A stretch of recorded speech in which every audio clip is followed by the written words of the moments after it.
चलो। नमस्कार दोस्तों, जय श्री राम।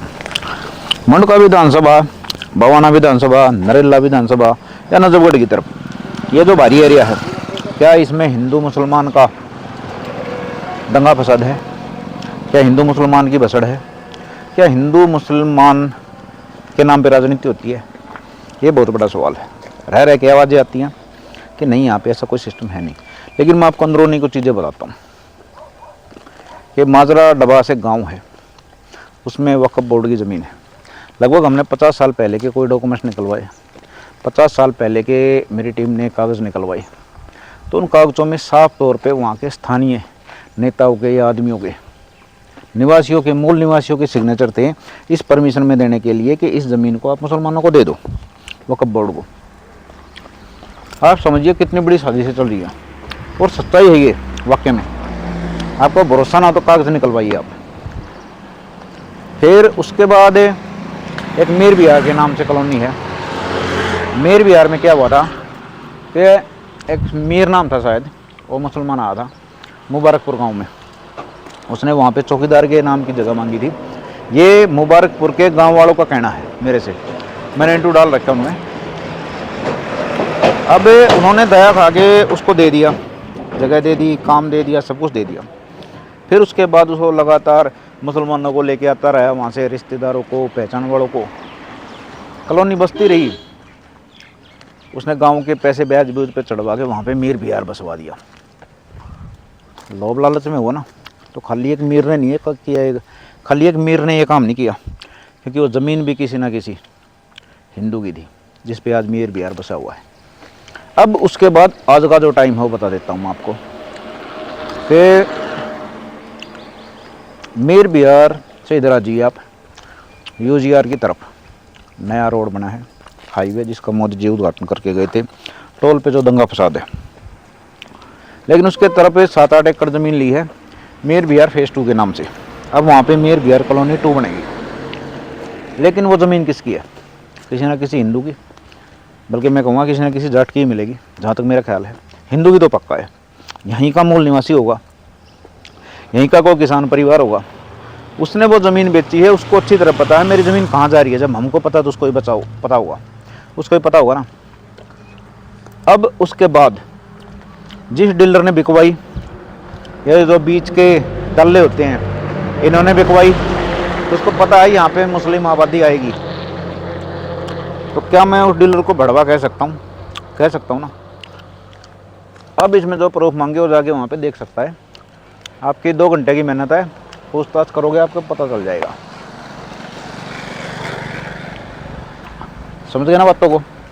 इधर से यहाँ पे सावदा जे कॉलोनी है, बवाना जे कॉलोनी है, और बक्करवारा जे कॉलोनी, इनमें भी मुस्लिम आबादी है। रह रह के वो भी आवाज़ें उठाती है। अब आता हूँ मेन पॉइंट पे। आप हिंदू मुस्लिम के सारे लफड़ों से राजनीति हटा दीजिए, सारे राजनेताओं को बाहर फेंकिए, लात मारिए इनको। खुद हिंदू और मुस्लिम बैठ के फैसला करेंगे, सिर्फ आम हिंदू और आम मुस्लिम। तो मेरे ख्याल से लव जिहाद, रंग जिहाद, पानी जिहाद, खाना जिहाद, ज़मीन जिहाद, जो भी हो, इसके 99% मामले तो खुद ही सुलझ जाएंगे। 1% मामले जो बचेंगे उसका भी देखेंगे कुछ ना कुछ। और जो हिंदू रक्षक है, लक्ष्मण रक्षक है, हनुमान रक्षक है, जय श्री राम, सनातन, ये जो संघ या ये जो दल बना रखे हैं इन्होंने, ये टीम बना रखी हैं, ये जब नौजवान वहाँ पे परिश्रम करते हैं, इन चीज़ों को रोकते हैं, सनातन की रक्षा करते हैं, तो हम इनको कितना सपोर्ट करते हैं सोचिए।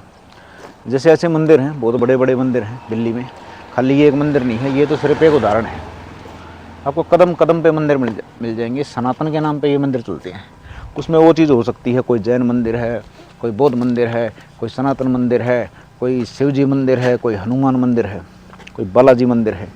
लेकिन क्या इनका कुछ फंड उन दलों को नहीं जाना चाहिए जो सनातन की रक्षा को 24 घंटे खड़े रहते हैं, या गौ रक्षक हैं, उनके पास नहीं जाना चाहिए? लेकिन नहीं होता ऐसा। क्या ये उन राजनीतिक पार्टियों को दिखाई नहीं देता? तो समझिए दोस्तों, हिंदू मुस्लिम का दंगा है या नहीं, अब आप अंदाज़ा लगा लीजिए। अब मैं सबसे बड़े पॉइंट पे आता हूँ। लगभग हमारे देश में 30 करोड़ मुसलमान हैं लगभग, थोड़ा बहुत इधर उधर हो जाएंगे 1-2 करोड़।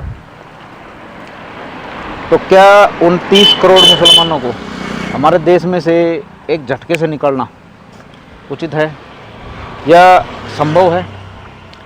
नहीं है ना। तो इसके तरीके क्या हो सकते हैं? तो आप समझिए, इस वीडियो में आपको सब कुछ मिल जाएगा कि फ़िलहाल लोकल सोसाइटी में क्या चल रहा है और क्या नहीं चल रहा। मैं उन नौजवानों से जो सनातन की रक्षा के लिए 24 घंटे खड़े रहते हैं दिन रात, मैं उनसे कहना चाहूँगा, भाई आप राजनीति में ना फंसे और अपने लिए पहले फंड का इस्तेमाल करें। पैसा सबसे ज़रूरी है। कानूनी इंतज़ाम रखें, क्योंकि ये नेता कुछ नहीं करेंगे। इनके झंडे डंडे बिल्कुल मत उठाओ, सनातन की रक्षा करो और भाई समाज को इनकी मदद करनी चाहिए। तो ये घुमावदार तरीके हैं। मैंने बात कहाँ से शुरू करी और कहाँ पे छोड़ दी ये छोड़ दीजिए, लेकिन मैंने आपको जो पूरी डिटेल थी वो बता दी। मैं कोई कहानी नहीं सुना रहा आपको, मैंने वो डिटेल बताई हैं जो मेरे को ज़मीन पे से प्राप्त हुई हैं। जिन जगह को मैंने नाम लिए हैं, जिन आदमियों को मैंने नाम लिए हैं, जिस धर्म का मैंने जिक्र किया है या जो भी मैंने पॉइंट रखे हैं यहाँ पे, इनको आप क्रॉस चेक कहीं भी जाके कर सकते हो किसी भी तरीके से। नमस्कार दोस्तों।